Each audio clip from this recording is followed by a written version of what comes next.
All right. Let's get here. Hey, everybody. Welcome to King Conversation. I am Mark Wiggins from Off the Bench Magazine, editor-in-chief. We're delighted to have you here tonight. But just a couple of housekeeping things before we get started. This is a conversation amongst kings. Kings having king conversations to help kings help other kings be kings. Work that out. Tonight's conversation is I'm excited about it because we have a very robust panel tonight. I've got a variety of brothers on. We got 4 on tonight, which is really good to get some different viewpoints, different topics on things that we believe will help us become better leaders, better men, and better kings as always. So just again, make sure you subscribe to the magazine, offthebenchmagazine.com, so you can get your subscription. Don't miss another issue. If you saw the August issue, that was a very, very hot issue. The cover was lit. We had Gloria James on the cover. She was on one of our clients that we deal with is actually her brand manager. So we dealt with that story inside the magazine. There was a great issue there. A lot of good stuff coming down. A lot of great things coming up from the magazine. We're doing a lot more out in the streets, going live. I'm your roving reporter and socialite. I like to be. Things will get better as the Kappa events pick back up, because that's where I do most of my actions with the bros. But anyway, that's a good thing too. Also want to mention that we are sponsored tonight by Black Star Line Cigars. It's my shirt here, Black Star Line Cigars. If you are a cigar smoker, check them out. They are on Instagram. This is a Black-owned cigar company, and it's actually a frat brother of ours from Kappa Alpha Psi. So we definitely want to support that. They are in the magazine with their cigars, and if we were live action, we would be smoking cigars right about now. So we're gonna make that go. So anyway, let me bring up the panel.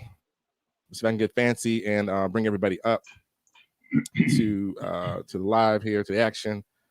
There is, and there's one more coming. Let's see, where is he at? Where is he? Rodney. I am here. I am not in my normal spot, and my background looks crazy, so I'm gonna have to join you guys a little virtually, but I'm in the building. What's up, Justin, Anthony, and Cornelius? It's good to be here, brothers. What's up, Noop? What's going on, man? How you doing? You got it, Blue. Look, we're gonna have a little mini panhandle here. We have a Meg on the line, another Noop. Blue Five in the building. Say, bro, are you on camera? I am not you got on camera camera. action, or you don't have camera? I do not have camera, Okay. man. I am not in my normal space, bro. That's nothing new for you. You ain't never where you're supposed to be, but that's okay. But this is how we go. Now, what we're gonna do to get started and get the program running, let's run around the horn and introduce ourselves. We're gonna go with the elder statesman on the line. I think it's Brother McAllister. Brother McAllister, would you go ahead and everybody introduce yourself? Sure. My name is Anthony McAllister. First, Mark, let me thank you for allowing me to be on your platform tonight. And hello to all the brothers here with me. My name is Anthony McAllister. I'm a 30-year juvenile parole officer with the city of Alexandria. I'm in my 30th year, and that number 30 means retirement to me. So this is it for me. I'm about to wrap it up, and then I can move on and do some of the things that I want to do.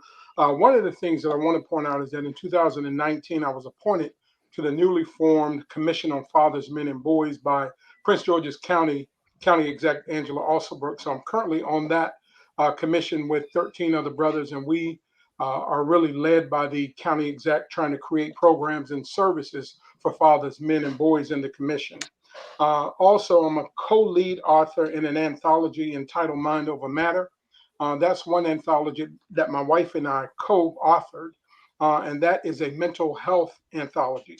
So I heard somebody prior to us getting on air talking about mental health. So there are some things that I can add to that conversation indeed. I don't know how much you want me to go, Mark. I can continue, but I don't want to take up the entire time. We can circle back to some other things that I'm doing.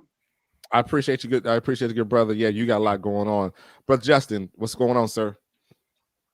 Hey, what's going on, Mark? Good evening, everyone. My name is Justin Jackson. First, I want to start off by thanking you, Mark, for the platform and, for the support and allowing me to be, a continued writer and contributor to your magazine. I'm from Newark, New Jersey, born and raised, graduated from St. Ben's Prep. I've been in law enforcement for about 15 years, roughly. I followed a dream of mine of writing, and I wrote and published my first book, A Father's Plight.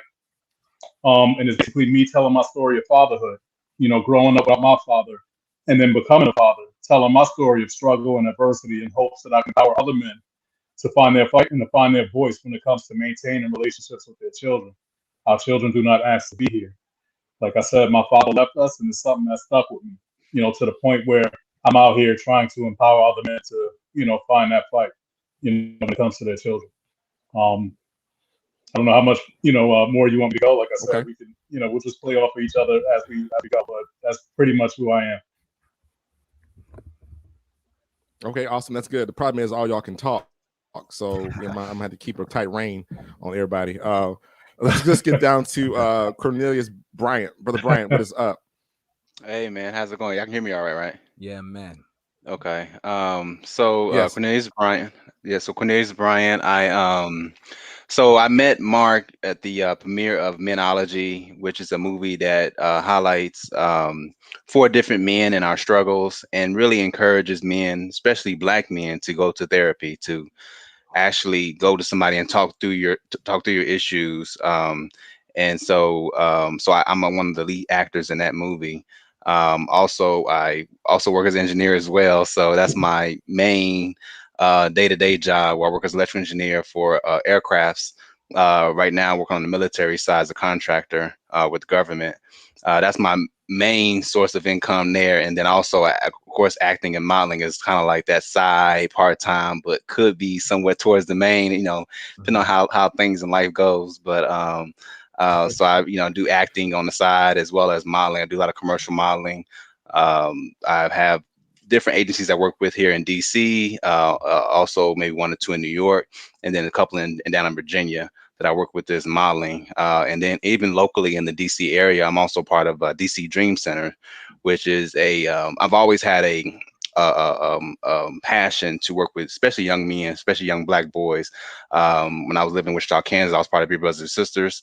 And since I came out here to DC, I work with kids down in Southeast DC area where I mentor. I've been part of that. DC Dream Center is the center that I work with now, and they're down in off of Pennsylvania Avenue. And I've been part of that program for probably about say the last 4 years now, 4 or 5 years now almost. So definitely passion and trying to get more into that as well, trying to mentor, and especially so they can see a good black influence in the community, especially in that particular Southeast area. And so yeah. Right. Nice, man. Nice. All right, brother Brian. Thank you so much. Brother Brian is very. I did see him in the movie. I think he was the best actor on the screen. And they're right. I appreciate it. You don't have to be modest because I'm on here. Brother Burris, brother Rodney Burris, Yeah, go ahead. Thank you. Mark, were you in that movie too? Yeah, no, I decided to pass on the role. Good blue. I passed on the role. You let the little guys like Denzel have it, man. Denzel and Cornelius, you let those the young up and comers have it. Yeah, I'm a little long in the game. It's, right. It's a pleasure to be here, man. With you guys, Justin, Cornelius, Anthony, Mark. It's always a pleasure, man, to be. Guys, I've known Mark for some years, man. He's always been in this pioneering space of bringing men together, of bringing voices to the forefront, of being an advocate. And it's whenever he reaches out to me to do something, it makes me feel like I'm doing something right, because he's always moving forward, right? So thanks for having me, man. My name is Rodney C. Burris.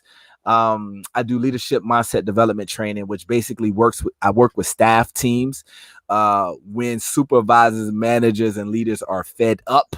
They want to fire everybody. They got they have a vision, but they don't know how to get there, or they're fully staffed and they just feel like they can't work with these people, especially moving into this new normal. It has been a burgeoning space of like, how do we get our people re-engage under these new parameters? And so that's what I do, man. I travel a lot. I'm always on Zooms, and that's why I'm kind of like not in my normal space at the moment, man. But I'm looking forward to building and seeing how we can take this thing beyond the screen. Awesome. Rodney and I go way back. He's a premier speaker, young brother up doing his doggone thing, and I'm just happy to hang out with him. He's been to everything I got. Rodney shows up. He's been at my off the bench lives. We've traveled, we toured all over the country. We trained together. So when the call goes out both ways, he needs me, I'm posting. That's right. That's what we're supposed to do. So I appreciate you on that. So that being said, let's move into just the first general concept. I'm gonna set this up. I'm gonna talk about mental health, right? So as Brother Bryant talked about, there's a movie that came out. You saw me going live, and I did an interview with the producer and creator of that movie called Menology. And I know I just to give a brief, because Brother Bryant can definitely give it way better than I can, but it was about 4 men dealing with stuff. And a lot of the trauma was from early on in life, and how it now has manifested itself with anger, with control issues, with substance issues, and whatever, and how that stuff showed up later. What was fascinating to me from my perspective was how the impact of stuff that seemed so trivial back in the day grew, because it never really got dealt with. And so when I throw this out to the panel is like, what type of in your workings are going around, have you ever dealt with some of your own stuff? Let's start with ourselves. What type of stuff you have maybe unearthed recently that you recognize was from early trauma? Just share with everybody. Somebody just go ahead and jump in. So Mark, I'm going to jump in, and it's really not early trauma. It's only about 4 years in terms of trauma, and it's a little different. It may be totally different from what anybody else here has experienced. So in 2017, my baby daughter, who was in her first year in college at St. Augustine's University, which is my alma mater, she came home typically on spring break like any kid would do, and she was shot and killed in D.C. By senseless handgun violence. 18 years old, soaring. Her life was just beginning. Somebody who did not have any regard for life took a gun, shot it off in the distance, and killed my daughter. So in that space, I instantly started going to counseling and therapy. Yeah. I didn't go because I was in a dark place, but I knew that one day a dark place would come. Yeah. And I wanted to be prepared for that day. And so I've been in therapy for about 3.5 years, 4 years. And that is what really brought me into therapy. Prior to that, I was just like any other Black man. Therapy is something that's taboo to us. In that space as well, my wife and I, we own a clinical and forensic associates. It's a private counseling and consulting firm here in Prince George's County, Maryland. And so I'm around mental health. I really do all of the day-to-day business, and my wife does all of the therapy and counseling. And so my plight of counseling has been dealing with the loss of a child and making sure that I didn't lose my mind in the midst of trying to still be a father, a husband to my daughter and my wife, and now my lovely grandson. Wow. I was at your. That's deep. Go ahead, Rodney. Go ahead.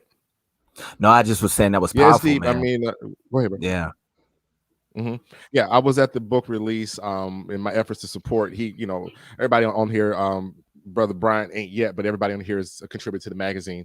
But I went to that event and got to hear from both of them about that tragedy and how they have turned it into a campaign. Like, this is life. We gonna educate and stop this gun violence and stop this thing and not let the memory and the action disappear. So we appreciate you for that. Who else has talked about something trauma they unearthed lately or recently or I just wanted to kind of, I kind of wanted to piggyback off of what Mr. McAllister was talking about. Like I dealt with loss too, not in the form that you did, but the reason I write, was that my daughter had to be moved for reasons that were out of my control, away from me. Her mother was going through something, and like I said, I didn't have my father, so all I ever wanted to do was be a father. Her mother was being abused, and it wasn't a good situation. And as much as I tried to fight for my daughter the right way, like, it just continued to fall on deaf ears.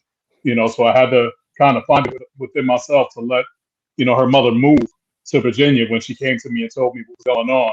You know what I mean? But I had to also find it within myself to maintain that relationship, unlike my father did. But that was like a form of trauma for me. You know what I mean? It was definitely a form of trauma, for me to go from having my daughter every day to not. You know what I mean? So I immediately, I wouldn't say I immediately went to counseling, but you guys might disagree, but I feel like, like therapy and counseling or whatever, could be like you just like talking about it to somebody, just getting it off your chest. I feel like that helped me a lot. It's a form of therapy for me. Also, my writing, you know what I mean? And that's a part of my message.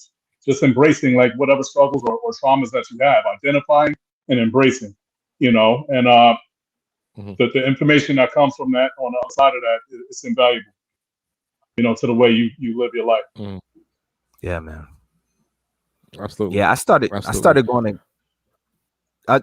to counseling and therapy maybe about knocking on at least 2.5, 3 years ago, maybe about 3 years ago.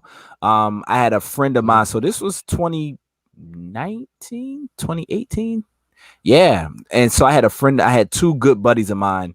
One of them had been telling me for years, guys, like, you need to go. And, I treated it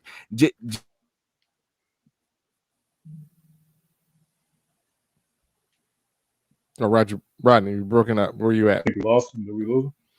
Oh, dang. How long was I muted the whole time? No. You kind of broke up a little bit. Not the whole time. I think we were talking about how they were telling. I was just saying, like, just like the first brother that spoke, I looked at therapy for crazy people, right? If you went to counseling, that meant something was wrong with you. And where I come from, you ain't need counseling and therapy. You needed more Jesus, right? You need to get on that altar. You needed to pray a little bit, see, right? That's where I came from, right? It wasn't a whole bunch of sit and talk to a man about your problems. You needed the Lord's help, right? And so that's kind of like my mindset that I had around it. One of my bros, he was like, you gotta go. I'm like, yeah, you go, right? you do that. One of my other friends, man, he's from New York. I live in Baltimore, so all of you guys are kind of pretty close to where we are in the same basic area. But he's from the Bronx, and he had a situation with his job where he was about to get fired, right? He was messing up. He had some other stuff happening in his home life and some other things going on, and he has a type of work where he can't afford to mess up. One of my favorite little quotes, stories from Chris Rock, he was like, some jobs can't have a bad apple, right? Like a pilot can't be like, oh, my bad, I had a bad day, and everybody crashed, right? And the plane done crashed. It's like, oh, my bad. So like some jobs are like that. He's in a position like that where he can't afford to have a bad day. It's millions of dollars and tons of equipment that's at stake. And so he was messing up for like a good stretch. And one day he got a call from one of his older bros on the job. And it was like, listen, in 15 minutes, get on the shared radio, put in this code, whatever the code was, and say that you're invoking the assistance of the handbook or the union or whatever it is, because at the top of the hour, they are coming to fire you. The deal is, all of that time he was messing up, they never formally enacted the system. So the only thing that was on record was what he was going to do. Right, in 15 minutes. He did that. One of the things, he had to go to counseling. He was just kind of playing the game. And then he hit me up. He was like, bro, I was playing at first, just kind of doing my time with it. He said, it works. And that was the straw that broke the back for me. I started going, and it's been one of the most transformational things. And it's funny, you think that you get to a point where you don't really have anything else to work with, or you've already dealt with some of the stuff, but it always seems to be something related. And I realized recently, Mark, to your question about recent trauma, I just realized that there's a part of me that is dealing with feeling thrown away by my moms. Thrown away, right? Literally like abandoned.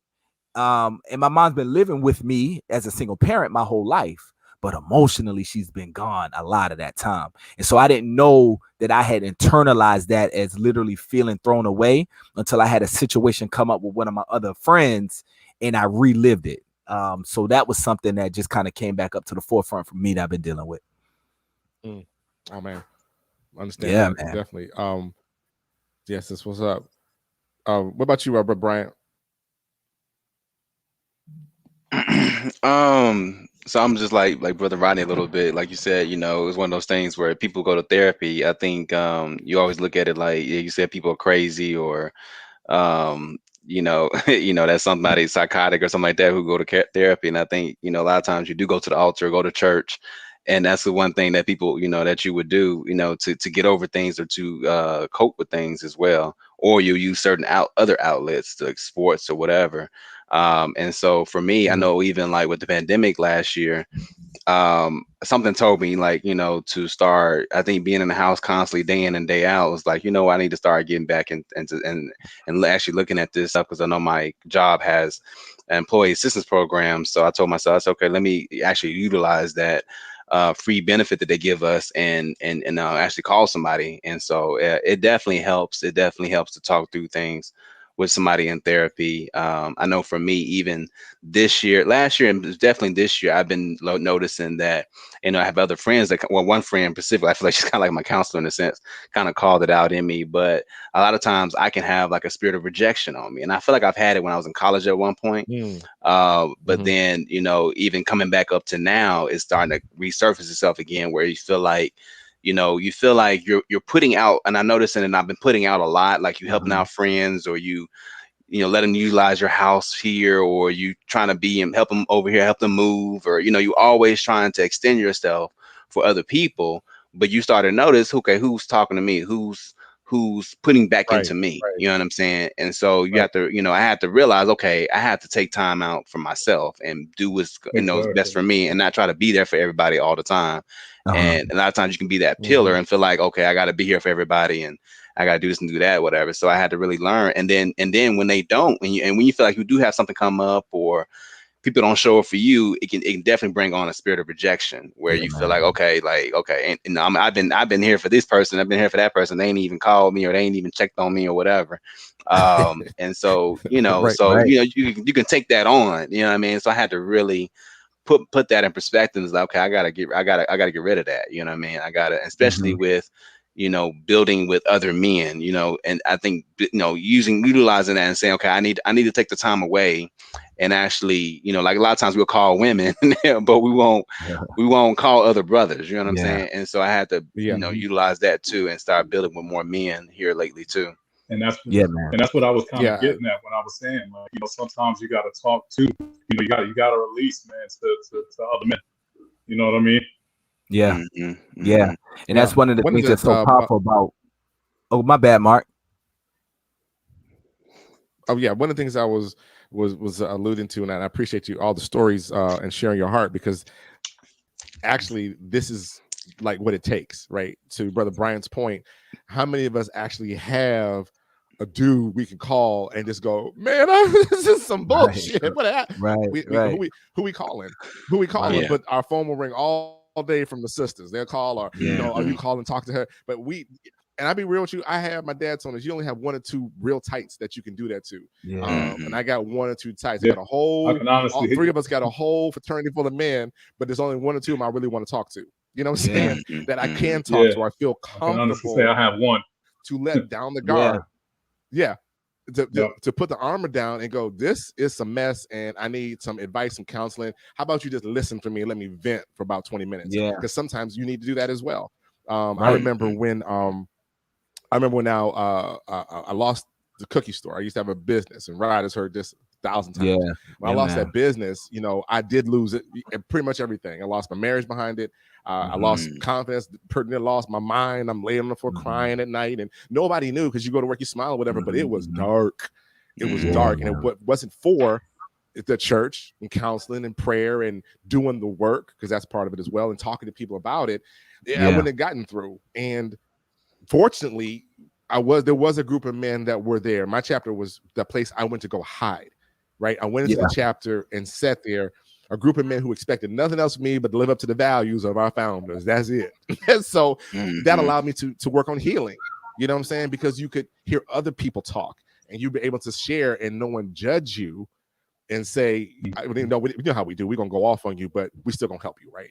Some people go off on you and judge you and leave you, and that's not good either. So that is the message right there, is, talk, get some help, talk to some great people, find some, surrounding yourself with good people, and you be a good person to other people as well. When you're that pillar, I think to your point, Brother Bryant, if that is who we are, sometimes I think I got into expecting people, why aren't they here for me? That's not their role in my life. My role is to be who I am, and I need to find someone whose role is to be that for me in my life. And I'm not going to hold that against other people, because I used to have an attitude about it, and just say, you know what, I'm gonna just let you be. You're not the one. And then so we have to get used to that point too. But that only comes from when maturity, growth, going through it, willing to share, and being open to having discussions to hear what people have to say. But yeah, go ahead, Rodney. You have something else to say. Yeah, so to your point about only having like a handful of brothers that you can really connect, and literally like 2 or 3, right? 1 or 2. So I got 2 close homies. I got good friends, right? I got good friends, but being able to just kind of let it all down, right? Be completely open and really, really, really build in that space, right? Not even just like, oh, like a yes man, because you want to be heard, like you want to be able to vent, but you want to get good challenges out of that. And you want to know that them agreeing is not them just trying to be your boy, right? And that they're going to call you on your shiggity when it's time for it. You know what I mean? Like, and it's just so valuable. That's important.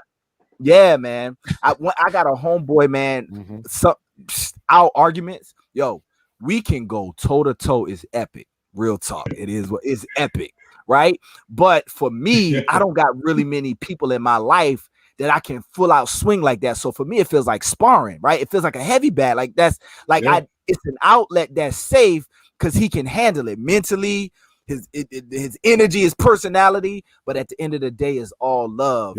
And that's the energy that you don't get from a boo thing. You don't get that from a wife. You don't get, you know what I mean? You may not get that from a cuz. And so that's why, Mark, I value when you do circles like this, right? I value because you try to model what we're talking about in a lot of your endeavors, man, a lot of your work for years, right? This ain't new. And so that's once again why I feel honored to be connected to the stuff that you're doing. Appreciate you, Blue. I think any party comments on that one, Brother McAllister? Go ahead. I think you muted, bro. If I can take myself off mute, I can. I'm in now. One of the things I keep hearing brothers say is that, pray about it versus therapy. But one of the mantras that my wife uses with her clients is that it's okay to have Jesus and a therapist. Yeah, man. And I saw it on her shirt one day, and I'm like, wow, that's big. And say it again, Q. Say it again. It's okay to have Jesus and a therapist. Yeah, man. And I think a lot of times we say just pray about it. Yeah. But prayer without works is dead. Right. And so you got to do something else. So you pray, you get a therapist, and you fix that problem, whatever that problem shall be. Absolutely. Right. Yeah, if you talk to, go ahead, Brother Brian. You have something to say? No. I was saying that's it. Yeah, Jesus in therapy. Yep, that's it. Right. So it reminds we often give a bad rap in the Christian world, in the church world, Black church especially, to therapy. Right? We already talked about that. The crazy thing about it, if we had something wrong with our car, we wouldn't just pray about it. Right? If we hired a chef to come, we had an event, birthday party, fellowship at the church, something like that, right?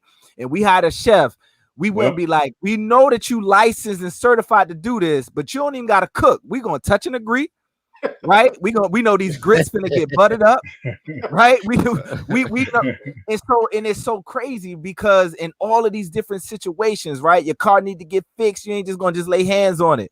But in all of those type of situations, we're okay with the fact that you can be saved, be used of God, and still be skillful at your work.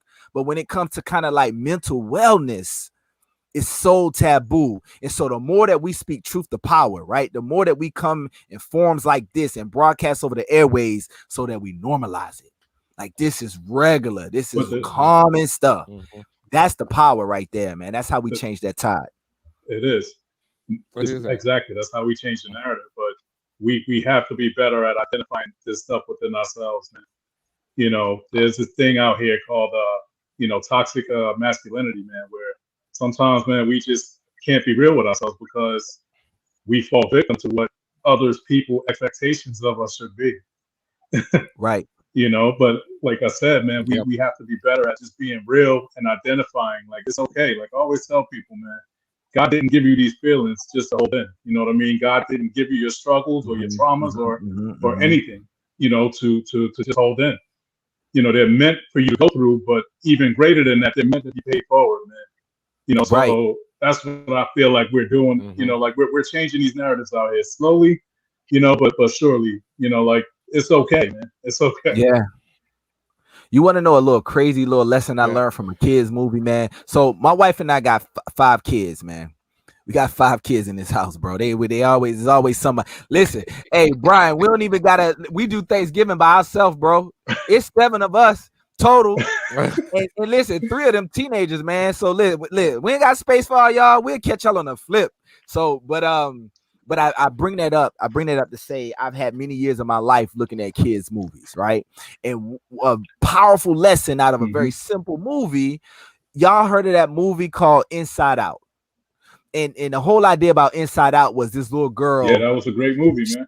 She had feelings, thought right in her head, and they was like controlling her personality. It was her feelings, yeah. It was her feelings, right? And the amazing thing, when the movie all wrapped up, one of the most powerful growth points that she hit was when she validated her sadness.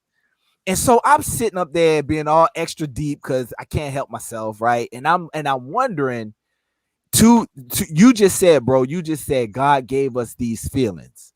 There's a scripture in the Bible that says something to the effect of be angry, but don't sin. So I can be mad, and that's not the same thing as being wrong, sinning. So it's a value in being angry. It's a value in being sad. Maybe it's in the overdoing it, right? So I started really kind of thinking about it. I think for real, every single emotion in moderation was given to us as a tool to learn something, right? And I was kind of toying with it and playing with it and flipping around. And I just go ahead, jump in, man. No, you hitting it right on the head. You're hitting it right on my bad.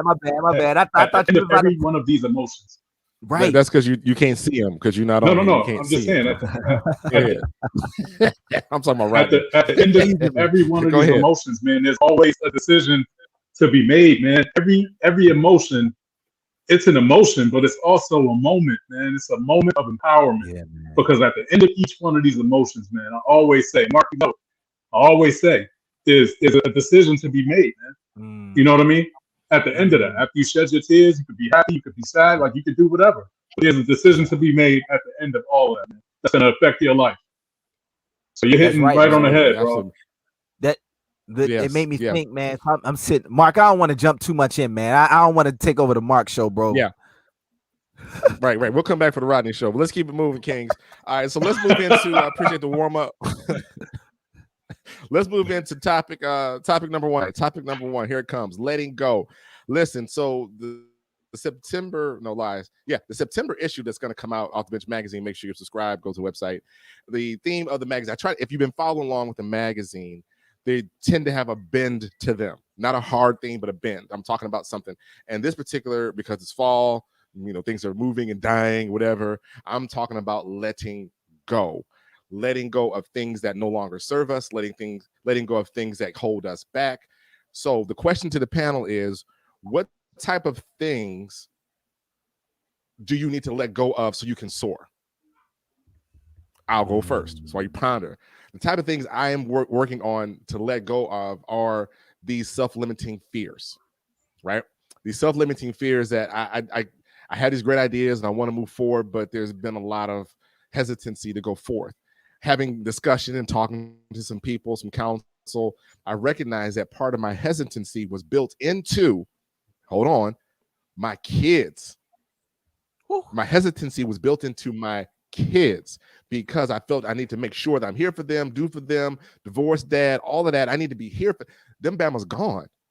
I dropped my youngest off in July. He is out of here. I'm an empty nester. It took me a few weeks to even adjust emotionally to I really don't have anything to take care of. So I began to recognize, you know what, I need to let go of that because that's holding me back to what I really could be possibly potentially doing is that the legitimacy of being there for the children, working and do what you got to do and putting us on pause now needs to be taken off pause and move forward. So this is what I'm working on letting go on. I want to hear what the panel's got. All right, Rodney, I'm gonna jump in, go last, Rodney. Brother Brian, go ahead, Justin. No. Your answer is kind of similar to mine. You know what I mean about my own thoughts. You know what I mean. Sometimes you got to let go of your own thoughts of doubt. You know what I mean. And I feel like that's something that kind of holds me back. Still, my own thoughts of, well, would I really be able to do this, or just telling myself that I can't. You know what I mean. You got to let go of that. You know what I mean. And I feel like I'm on that track with some of the the things that I've been doing recently. You know, I feel like my life is changing because I'm learning to let go of that doubt, you know, the self doubt, you know. But yeah, that's my answer. Just letting go of that self doubt that you have in your brain and in your heart, man. Just believing in yourself to just go forward, you know. Mm-hmm. Appreciate you, Yeah. appreciate you, brother McAllister. What you got? I'll jump in and talk about just my ability to just kind of be authentic in terms of being me. There's a lot that I have going on, but I'm not always quick to jump out and promote myself. Come And on. also to understand that I can also be a man and allow my wife to lead at times because my wife is better at the promoting of the things that we're doing. And if I Mm, sit back and listen to some of her advice, it would help me to soar. And so you have to get rid of that spirit of, hey, I'm the man. I got to be right. I got to do all this. And understand that sometimes the strength comes in your follow. And so I want to get rid of that spirit of thinking that when I jump out on a platform to promote the products that I'm doing, I have to be perfect. Sometimes I just need to be the authentic me and just jump out and do it. And sometimes it turns out perfect when you don't plan. mm, Yeah, man. There it is. Mm-hmm. That's all I Brother got. Brian, That's it. that's what's up. Brother Brian, what you got? Well, kind of just picking up what I, so like what the other brother said, especially the whole, being authentically me is definitely something that I had to, continue to try to push myself to be, and just also, like I was saying earlier, just getting rid of that spirit of just feeling like a rejection or feeling like you have to be there for everybody. Yeah. Being there for myself, and trying to be the best person I can be for me first, so that I can be better for other people. And then finding ways where I can put back into me or whatever, instead of just pushing out so Mm-hmm. much, and trying to do too much at the same time. So I would say that's basically what I'm letting go. Bet. Dope. Blue, what's up? Yeah, man. Rodney. I think you guys can't hear me. No. Yeah. No. We good. Go No, ahead. you're So I good. got you. so for me, the crazy thing that I found out maybe about a year and a half ago is that I had a poverty mindset, and that I believe that being poor was a part of like the journey. And not to make this such a churchy thing, but just to kind of speak truth to power, I thought that was part of the Christian journey as a brother, you know what I mean? Like doing God's work, like taking up that cross, all that kind of stuff. And so when I started being in circles, I've been traveling a lot, guys, and I've been meeting a lot of, very progressive people. And I'm at tables where they're talking big sums of money, they're doing good work, and they have good hearts. And I'm like, why? I keep being invited to the table, but my pockets don't reflect what y'all talking about, right? But I'm here, but I don't look like this, right? And I started really Yeah. doing some work in therapy about all of this stuff. And I realized that I was blocking my own self because deep down, I believed that the struggle was a part of it. And you like that's like pulling against my, you know what I mean? Like I'm trying, so to speak, but I'm just as equally pushing backwards. And that's just something that I have been having to untangle and address, like at the root. Because if I just, it's not a bank account thing, it's a mindset thing. Does that make sense? I didn't know I had that. It makes perfect sense. Yeah, man. Yep. Absolutely. No. You 100%. I can relate to that. I was meeting with this big power group in DC right before pandemic, and it was called Steaks and Stogies.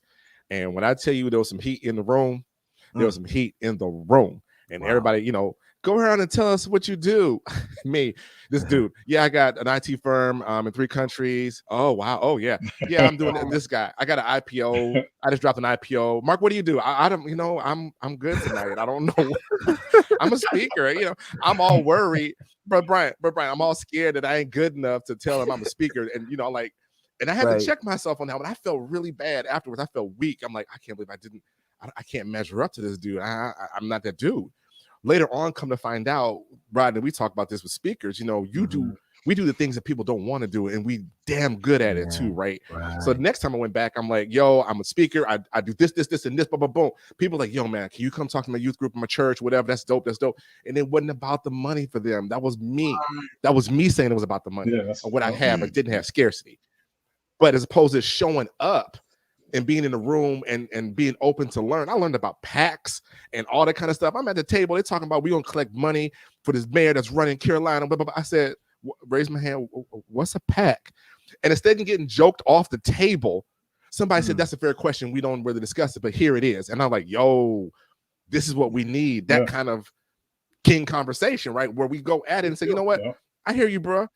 And then go, what can we do to help you? How can we assist each other with these mindsets? Yeah. You know what I'm saying? So that's what's real. You know what I'm saying? The brother Brian, the rejection piece and all that, your group, your team should be like, how can we help you? But we don't know we can help until we mention or speak to it. So I'm putting it out to the ether in the universe that everybody's going to get what we need to continue to be these men. Because, certain people out here give us these unrealistic expectations and judgmental step ladders to crawl to before we're considered to be anything, and that ain't true. Us showing up, us showing up is enough. Trust and believe. We are as you come in as you are is enough. And if we don't believe it's enough, then why would we expect anyone else to believe anything different than what we project? You know what I'm saying? So yeah, definitely. I love that. Everybody working on that letting go piece and taking it's an assessment, right? Look at your friends, you look at what you was doing, look at your habits, look at all your stuff. And I speak to this in the magazine about habits and things and shaking stuff, but like, dude, this is holding me back. It served me once. It was good for me early, but it's not good for me now. Like, Justin, I think about you and your son playing football. He can get away with sheer speed at this point. But everybody know the elite track runners, except for sister who got beat by, coming in ninth, but she's going to be all right. At that point, it's all about technique. Shakari gonna be all right, man. She gonna be all right. I like her attitude. As a matter of fact, I appreciate the fact she came out talking most smack. She's real. She's real. Me too. Oh, she's real with it. But she also knows that it's not about getting faster at that level. It's about the techniques. It's the fine tunes. These are the things that get us to the next level. So old habits do not serve us on new levels. Right? Old habits won't serve us. So we got to continue to refine and grow and refine and we're going. So that's the thing about letting go. You got to let go of that old stuff or you're going to be fundamentally unsound. So, as I talk to myself a lot about a lot of stuff. So anyway, that's what we're talking about letting go. Appreciate it. Let's move on to topic number 2. Since we're talking about letting go, this is about the advice and stuff. What are we telling our young people about education and success? Education and success. What are we talking to them about? I could tell what I could say what I teach my children. When I came up, it was drilled into my head. College. You know what I mean? You're going to college. You're doing this. You're doing that. They just drilled it to us. And I know you guys may not feel the same way as I do, but I can honestly say, like, just being real, like I feel like, and I teach my kids, this. Like I'm all for college. If that's what you want to do, then you do it. You know what I mean? But sometimes I feel like college it's not really for everybody. You know what I mean? Education is important. Like all of my kids do well, in school. You know what I mean? Like my daughter, she's a damn near straight A student. Where she is. My son, he gets great grades. But I teach them. It's not about where you are, but it's about what you do and how you perform where you are. As long as you're putting your best foot forward, that's all that matters. And as long as it's in a positive direction and you're doing something positive with it, then that's all that matters. I'm behind you 100%. And I'm on that same plane, brother. I mean, as a juvenile parole officer, I've been working with kids over 30 years, and my mindset has always been whatever works for you. If college is your lane, then that's where you go. If trade school is what you want to do, that's what you do. But then I turn that script and flip it. When I'm at home, I preach college to my kids because both parents are well college educated. So my kids had to go to college. That's what we wanted. And so what we did was we wasted a freshman year in college gave away all the money and to find out that my daughter wanted to do hair and makeup. Yes. I'm a stylist. Yes. Same story. But I'm pushing her to go to college because that's my dream, not really her dream. And so now she's living out her own dream as a hair and makeup artist, and is definitely now in the lane that she should have been 2 years ago had we allowed her to do what she wanted to do. Exactly. And this is why I kind of, I always knew that I would write, but it's been a dream, and when I figured out what it would be that I'll write about, I did it. You know what I mean? Because I am trying to set that example that if you believe strongly in yourself and something that you want to do, then go for it. I teach my kids, go for it. You know what I mean? Whatever it is, as long as it's something positive and it's going to affect your life in a positive way, then do it. Absolutely, absolutely, yeah. I agree with everybody saying that about that. I went because that was the path, right? You got to go to college, you got to get the degree, you got to move forward, and I did it. I went through, and I'm happy about it. I was playing basketball, and I didn't have to pay for school, so it was the tool, right? You get out, and I tell us, I'm on stage telling kids, oh, we got to get these grades and the straight A's or whatever. I said, okay, that's cool. They'll get you that first job, but I promise you, I can't tell you the last time somebody asked me my GPA for a job. What they want to know now is experience, what certifications, current training. What are you doing now? These are the things now. I see a lot of the trades, right? And these guys are working. They have trade certification. They're masters and journeymen, and they're making this major money. No, just got high school, some got GEDs. Not knocking it. You take your path, but I think we need to, when we talk about success, we need to not tie it to strictly school. Watch me work now. I'm not saying education. You need to, Bama, keep learning. Learn off and learn every day. Education is good, but education doesn't necessarily mean college. Education means continuing to learn. You're like Brother Brian, you're an actor, so you continue to educate and learn yourself, and you continue to work on honing your craft, right? Whatever your accreditations and levels are in your world, that's what you're striving for. That's education. Right. But education doesn't have to be, in my mind, so formal only for those educators out there. It's not always that. It's not only that. So yeah. And then I would even piggyback off that. And go ahead. No, you go. Go ahead, Blue. I would say I would even go piggyback off that. I actually tell my little brother. So my little brother, he is trying to go into engineering as well, but right now he's working as a drafter for an architect that builds homes.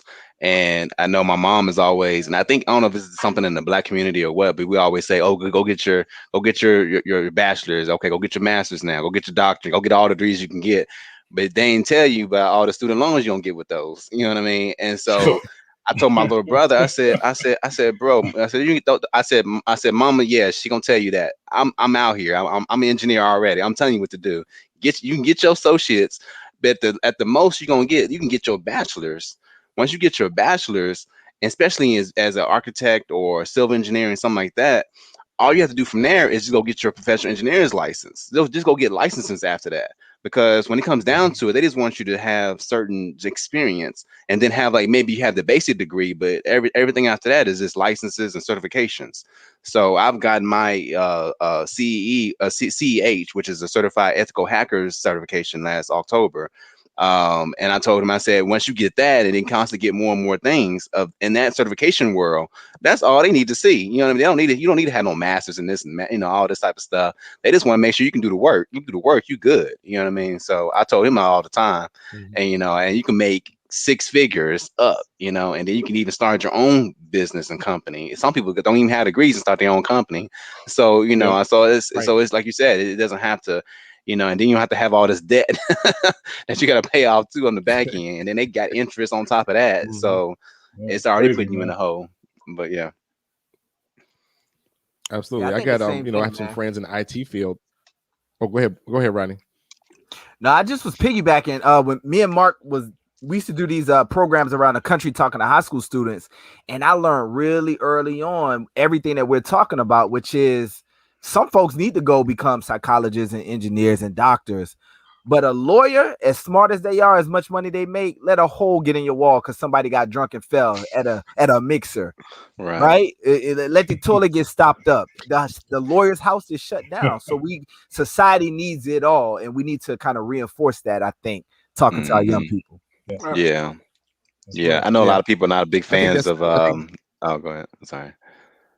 No, go ahead, Brother Bryant. Oh, now I was gonna say I was listening to Dr. Umar Johnson. I think it's Umar Johnson. His name is, and he was mentioning. I know a lot of people not a big fan of his, but there were some key things that he said that, especially like Black folks back in I think like in the 50s and 60s, we didn't go to school, but we got trades, and we were successful, and we worked in factories and things like that. We were hard working with our hands, and we never went unemployed because we always worked with our hands. But it's almost like we went from that to just going to school, and you go to school, but you can't, you may not get, you can still get to get a degree and still not get hired. But if you always got to trade and work on stuff and do stuff, you always, you never go hungry. So, so he talks about that, and that's something we definitely have to get back to.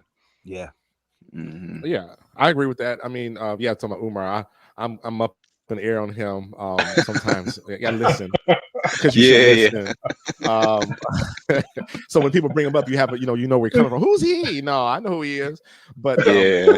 I think that's the truth. The truth behind success. You know what I'm saying? It's that's what we need to be telling our young people is, I guess what we're all kind of getting to is look at all the options and pick the option that's best for you. What used to necessarily need to happen is not necessarily applicable today. What is applicable both then and now is that you continue to learn and you continue to grow. That is applicable. That's right. How you get it is up for debate, right? Up for debate. They got kids, dropping out. Which multi-billionaire you want to talk about that didn't finish college? Which one you want to pick? Zuckerberg. Which you want to talk about? It wasn't a matter of that he wasn't smart. He's a genius, right? He did what he did. It was a matter that didn't work for him. He chose another path. And there are a lot of young Black kids out there that have that same story and have to earn that same bend, and even better. However, because of maybe how we came up, we're still pushing that as the only option. Be clear, as the only way to get it, and it's not the only way. And I think we need to stop telling our kids that. We need to tell them this is it, and you can do both. Like you can work HVAC and still go to school. How about that? Oh my gosh, and get paid and come out. I remember I was working one of the high schools here, Rod, and they had the PMP. The PMP, and everybody knows the PMP is like up in this joint. You were PMP, you running that thing. They had, I think it was CompTIA. If I said that right, if it's not, y'all gonna correct me. That the kids in high school were taking these classes and testing for a CompTIA. They're coming out with that certification and going and getting jobs, coming in at 80. Coming in at 80, coming out of high school because they had the certification. They could go get the job. Even if the job was at 50, I'm gonna give you 50. What was you making in high school? Whatever your parents gave you. Now you come out making 50 and you can go for it. But they were getting that early in that training, but it was still about the certification. You know what I'm saying? It was still about certification. So that to me is what we need to be as kings, making sure we're telling our people, our kingdoms, is open your mind to all kind of ways to be successful. It's not just one way to be successful. Yeah. All right, let's move on to the third topic. Topic is kryptonite. What is your kryptonite? Before we get going, it ain't the sister that got the high stilettos on with the dress that we wonder why it's not around her throat because she keep pulling it down. Not that. What I'm talking about when it comes to kryptonite is the thing that we may like to do that becomes a hindrance to what our success and processes are. For me, and I'll kick it off once again. Again, I was telling the brothers earlier, I like watching ESPN, all of them, all day. I don't care. I know they just said it. I'm watching the same shows, and eventually they're all saying the same thing about the same topic. I don't want to miss nothing. 4 hours can go by, and I've lost the whole day. That to me is my kryptonite. Yeah. So I have to manage and keep it under control. So the question to the panel is, what is your kryptonite? I mean, that was one that I was thinking about because you gave the question to us early, and I don't even know if it's a kryptonite, but it's something that I enjoy doing. And I think that if you enjoy it, you got to make sure that there's a balance in between. I play golf a lot, and I hang out with my frat brothers, and we play golf together. And so I have to really curtail my yeses because these brothers will call me 4 days a week because of the last year of COVID. We play golf. And brothers are set up a tee time, and I'm like, yeah, let me go, knowing I need to work on something else. And so that was my kryptonite. But I think I've overcome that now that we're coming out of the COVID and maybe going back into it. And so I'm no longer working from home 24/7. And so I cannot continue to put myself in that crypto space. And so that would be my kryptonite if I had to give you one. Other than that, I'm in my 30th year. I'm ready to retire. So I'm in a real decent place. Nice, So bro. That's awesome, man. Congratulations, man. Man, you earned that, bro. You Yeah. earned that, man. Yeah, you earned it, man. Congratulations. You earned Yes. that, man. Yes. Me and I'm Brian sure that trying to was get. You said it was a journey for him I'm to get sure. to that. Oh, Yeah, I was absolutely. just about to say, I'm sure it was a journey, man. Absolutely, brother. But my life is just beginning. So I'm just That's so awesome. glad that God has allowed me to see this. Yeah, You know, man. I can see the finish line, but I still got to get there. So I Gotta think get for there. me, That's right. my kryptonite kind of goes back again to childhood, and I know that's so cliche, right? But it's true, right? It's true for me in this sense right here. So not having a lot and not having access to a lot and kind of getting a lot of like not right downs, let downs, all that kind of stuff, it built in me this kind of nonchalantness about having more, right? So that kind of ties into the whole idea about embracing poverty. And so just have and the crazy thing about it is that I hadn't lived in poverty since I was a kid. When I was a kid, we was in a homeless shelter for a little bit, like straight up, like projects, all that kind of stuff. As an adult, I've had some amazing. I mean, I've been special guest invited to the White House. I've been to countries all over the place. That's awesome, So I'm man. not trying to say that. Thank you, bro. I'm not trying to say that my life is like a step above poverty now. What I'm saying is that the circles that I am allow me to see possibility, right?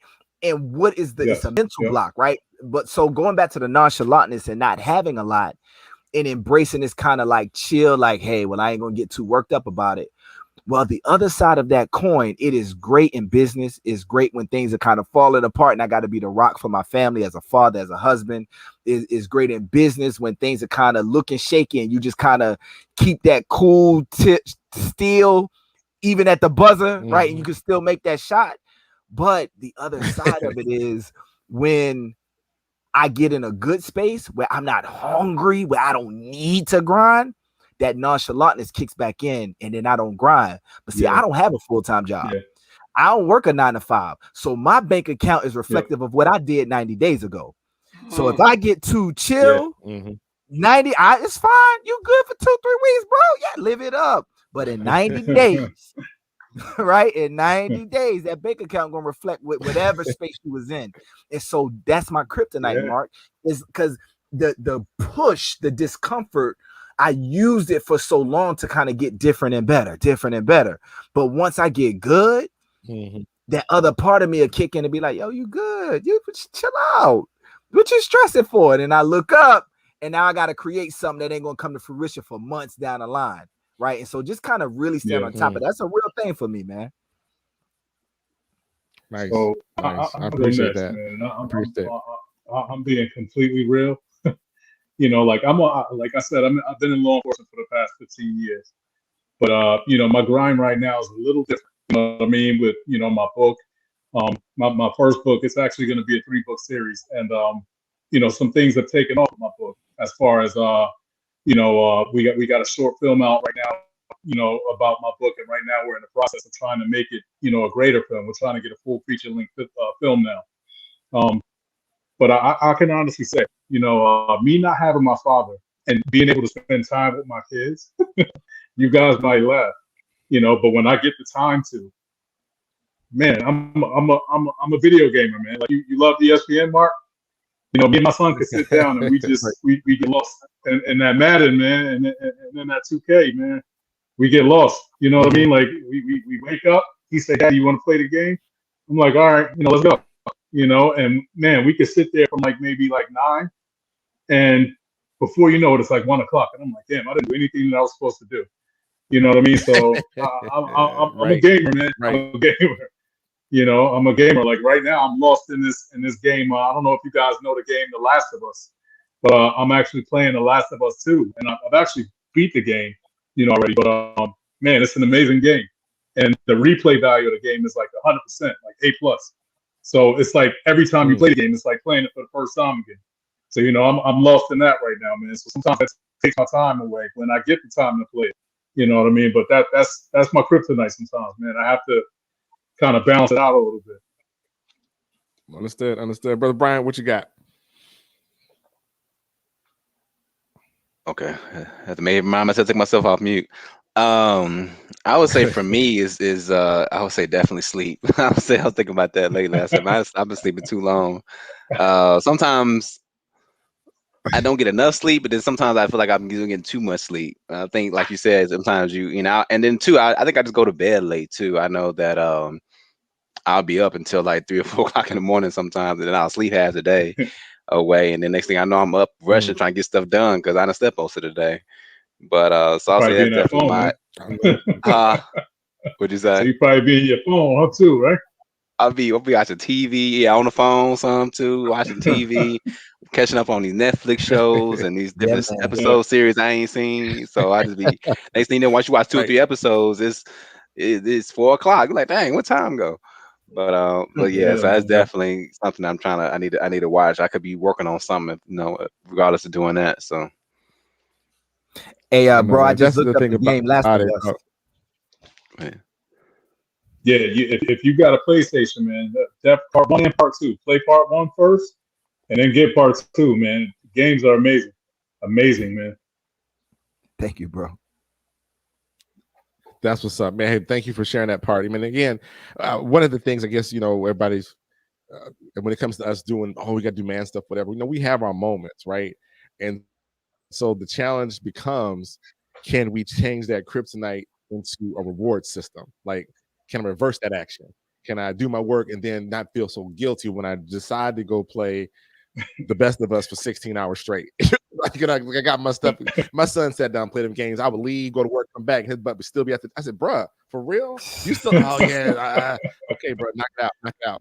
So Man, this but is that easy to same get thing for me. lost, man. Procrastination is one. Yeah, definitely one of mine is procrastination. Anything but what I got to do is my kryptonite. So I need to change that to reward. You know what I'm saying? You go out as the reward. So, but again, as we've been saying all night, when it comes to the mental health side of things, knowing how to speak to it, talk about it, understand it, call it to existence. Don't run from it, deal with it. This is it. I know it. This is it, and I'm going to handle it. I'm going to manage it, and we manage it and give ourselves some grace when we go engage. Like, I don't want to go and BSP and feel guilty. I want to be clean when I go. I want to make sure everything's done. Well, mostly done. But they're on a hot topic. I'm watching and listening all day. It is what it is. And now I just stumbled down to work. But anyway, so let's make sure we turn our kryptonite into a reward for us. I think it's going to be good. All right, now before we close out, we're going to move into the last 2 things we talked about. But I want to give everybody a chance to use the platform to shout out whatever you got going on. I want to hear about it. The books. We're going to let the people know, where can we find you? Where can we do? So this is that opportunity. I'm going to go with the youngster first. Rodney, you go first. Awesome, man. So I got some amazing things coming up, bros. For the first time, I'll be doing a 10-day tour in another country, speaking for each day of the 10 days. That'll be in West Africa. We will be in Ghana next month. So that's going to be crazy. I'm also doing a leadership tour in Detroit. So I got some really, really exciting things popping off, man. And then one of my favorite things is that I'm collaborating with Dear Mark Wiggins in the magazine coming up, man. So I'm really looking forward to that. That's kind of like a bright spot in my calendar, man. So that's what I got going on. But real talk, I want to figure. I'm open to ways to build. Anthony, Cornelius, Justin, man. If there's some ways that we can kind of support, create abundance for everybody and whatever we do. I'm very, very, very open for that, man. Trading services, becoming clients, connecting folks to folks that we know, whatever that looks like, man. I want to be a part of that conversation. Thanks, Mark, for bringing us together, man. Absolutely. Go ahead, Justin. Again, my name is Justin Jackson. This is my book right here, Father's Fight. It's available on Amazon, Barnes & Noble, Apple. We have a short movie out right now that's streaming on Roku TV and YouTube. by the same name, Father's Plight. We actually just submitted the short film to multiple film festivals in hopes that we can, move this thing along and be able to tell more of the story in a full feature-length film. I'm actually working on the second book right now. Each one of these books is a dedication to one of my children. This first book is a dedication to my daughter. It's me and her story, and it ends in a cliffhanger. I'm actually working on the second book right now, which is going to go into my son's life. And the name of that book is called Father's Plight Volume 2, Pitfalls and Peril. It's going to be coming soon. And then I'll have another book coming on the end of that book too. You guys can find me on Instagram. My Instagram handle is I_am_Bernard Jax. That's BERNARDJAX. Thanks again, Mark, for everything. You guys can actually find me in some of the pages of Mark's magazine, Off the Bench. Subscribe to Off the Bench magazine. I've been writing with Mark for a couple months now, since April. So I have a couple features in there, and I'll be in the September issue too. And also, you guys can write. I've been writing for another magazine called Black Link Magazine, which you guys can subscribe to as well. Thank you, Mark, for the platform. I appreciate you, and looking forward to future endeavors, man. Oh, I appreciate you, brother. Appreciate you, brother. Brother Brian, go ahead. So I was sitting there trying to think what I could say. So as far as I guess talk more so about the acting side. I have course Minology that's hopefully will be out. I'm not sure if she's gonna put it on YouTube or it's gonna be on Amazon. So I have that movie that will be there soon. Also, previous things that I worked on was For My Man. I don't know if everybody knows about TV1 For My Man. I was in season 3 of that, episode 17 of that season. Also, I did a short film which is on YouTube called Wither. Which is really good. It was actually produced by Howard University students. It's a short film, so it's probably only like 8 minutes long, but it was a really good story about how a family deals with the loss of a child. And so that's on YouTube. It's called Wither. Is WITHER. Wither. And so I have that. And then the biggest thing that I worked on, which is actually a reality show, is actually they just dropped a teaser today, which will be on OWN. I'm not sure if people know. So the show Ready to Love, which is hosted by Nephew Tommy from Steve Harvey Show. There's also a fellow brother Noop as well. Noops is everywhere. It's everywhere. It's everywhere. He hosts it, and this will be the technically we're the 5th cast, but when you look it up, it's going to be the 4th season. So that's going to be on OWN on October 15th. So that's a reality show. So it may be a little mixture of reality and acting. So I'm not sure how it's going to edit it and how it's going to show. But yeah, that was very a lot of turmoil going through that process. But it's definitely going to be a good way to get a lot of people up there. I think it's definitely going to be one of the most wildest seasons they've ever had from our season here. So yeah, so that's coming up on October 15th. Here soon, so we're gonna be doing a lot of promos and videos for that here coming up in a coming weeks for that show coming out this season. Oh, and so I'm sorry. Well, I'm sorry. Let me. My Instagram is I followed you, Rodney, and I followed you, Mark, magazine on there. But my Instagram is it's just my name, Cornelius Bryant, Cornelius Bryant, no period, and then _ Dream Chaser. I saw that, man. I follow back. Yeah, man. Yeah. So I think I don't have Justin's and Anthony's, but yeah, if you look me up on there and anybody else, Cornelius Bryant _ Dream Chaser, that's how you can find me on Instagram. That's what it is, man. Mm-hmm. Awesome. Congratulations on that, Noob. I just followed you, bro. All right. Brother McAllister. Thank you, Mark. Once again, thank you for having me on the show. And I would be remiss if I did not say Rue. It's a lot of Noops in the house, but it's a few in here as well. But nevertheless, I had to get that shameless plug in, bro. So I had mentioned earlier, Mind Over Matter. This is the book that my wife and I co-authored. This is on Amazon. It's a bestseller on Amazon. Nice. We co-authored this book together with several co-authors in the anthology. And this is my baby. This is entitled Fathers Matter. It's an anthology, and I have 17 amazing co-authors, and we are changing the narrative on Black fathers in this anthology. You can purchase these books at anthonymcallister.com. Additionally, I mentioned earlier about my daughter and my wife and I losing my daughter.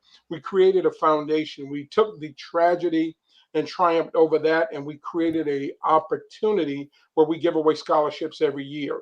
And we're in our fourth year giving away scholarships to students on their way to college in honor of our baby girl. And you can read about her life at ayanamcallister.com. Additionally, my wife and I have a clinical practice here in Prince George's County, and you can look that up at clinicalforensicassociates.com. Last but not least, all books can be purchased at anthonymcallister.com. Additionally, through the foundation, something that we're doing on September the 26th is we're hosting a virtual event, and it's called Versus Gun Violence. And we're going to have 4 rappers, 4 singers, and 4 spoken word artists. They're going to have 2 categories. They're going to compete against each other. For $10, you can get on the platform. You can be a part of the voting. And the winners in each category will win $500. And that's one way that we're giving back to the community, trying to combat this gun violence that we're seeing here in the DMV. That's all I have. That's all I got. And I thank you so much. That is what's up. I love it. Love the achievement. Love everybody doing their doggone thing. And as you said, the magazine, 3 of the brothers on here are in the magazine. We're going to get Brother Brian in. I want to get you back on the show where you can talk about the show. Down the road when things come out, we're going to have our own reunion show. I want to hear all the details that you can tell. All right, let's do it. Let's do it. I got people that are listening. That's what's up. And I'm just proud of everybody doing that. So on this side, we've got the Off the Bench magazine, and I'm just thankful for the platform and the opportunity to share with great men, great kings I got on my show tonight, and the ones we're going to have. Definitely hear more from them. Please follow them. Again, they're in the magazine. They got their links there. Hit them up on social media, see what they're up to. And definitely the magazine coming out next month is going to be great. Rodney is probably gunning for, I think we'll see Rodney in October. I think Rodney, I'm going to put you on the cover in October. So that's going to be a hot magazine issue as well. And some pictures while you're over in Africa. So that's good. All right, now we're going to move on. I want to get those in before we get the rest of these out, and we're going to be out of here. Next thing up we're doing is we're passing out flowers. Everybody's passing out flowers. We want to go around the horn real quick. I want you to shout out and affirm another human being. It could be another brother, another man, or a female, whatever. Just affirm somebody, because we do a horrible job of passing out compliments. We'll take them all day, but we do a horrible job as men telling another person, I see you, I feel you, and thank you. So everybody take a quick second and give me somebody that you're going to pass some flowers out to. Brother Brian, we're going to start with you this time. All right. I would say first person I thought about, just my, all of you guys, actually, just all things that you are doing, and definitely Mark for having me on, and all the things I'm seeing that you're doing here. Definitely want to tag team up in the future, and just, shout out to my folks, man. Shout out to my father, my parents. Both my parents are still together to this day. Say 38 or going on 39 years now. So shout out to my mom and dad, especially my father, being this is talking about me, and, definitely my father was a hard worker and continually is a hard worker, and definitely been a great example of the show me, and as he's been a provider and been there for his family. He always tells me his family over everything. So I definitely want to shout out to my father right now. Yeah. Mm-hmm. All right. Rodney, what's up? Yeah, man. I wanted to give it to AJ, bro. Anthony. You came out the gate talking about your daughter, bro. You make the table accessible when you do stuff like that, right? You make the conversation possible. You take away pretense. And I know you know these things, but we giving out flowers, and that struck me, and I have kind of been in the awe of that for the past hour. So it's a pleasure to meet you, brother. Likewise, my brother. Thank you so much. I appreciate that. Yeah, man. All right, brother Justin. First off, I wanted to say thank you to you, Mark, and I wanted to salute and commend, each and every male, on this platform right now, man. Like, I see you guys. I see what you guys are doing. I just wanted to say, you know, just I appreciate each and every one of you. You know what I mean? But get back to it. Um, I really wanted to shout out my mom. I wanted to give my mother, her flowers. She was very, very strong. She played like a very, very integral part into who I am and what I'm about. You know what I mean? Without her, there would be no me. You know what I mean? Like, yeah, she gave birth to me, but I mean, the man, my heart. You know what I mean? She definitely, made me, who I am. So I wanted to send my mom, her flowers. Bet. Brother McAllister. Yeah, thanks again, Mark, once again for having me on the show. And I want to give flowers and just do where it is needed. And I want to shout out my wife, Tyrese McAllister.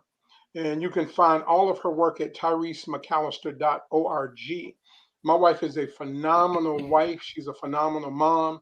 And she's just a phenomenal human being. I mean, I tell you, the people that gravitate toward her, uh, and it really shows me what I have in a wife.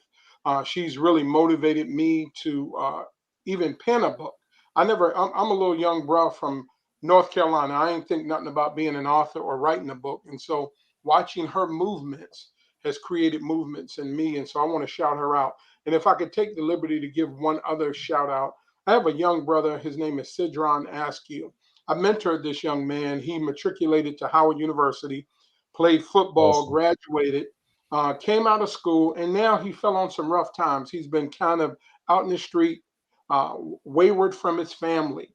Over the last month, I've been really pouring back into him, and I talked to his wife today, and he's making some tremendous turnarounds. When it was time for him to go to Howard, I was the one that sat with he and his grandmother when the recruiters came. Grandmother died today. The brother is making a turnaround today. So I want to honor him and honor his grandmother for her life and her legacy. Absolutely. Yeah. Nice. Yo, I appreciate all the flowers out. See what I'm saying? That just feels good. You feel good about saying it, and somebody feels good about receiving it. We need to do more of that. My flowers go out today. I'm gonna send my flowers out to my big sister Valencia. My big sister Valencia is the truth. Dr. Valencia Wiggins, psychologist. She is the one.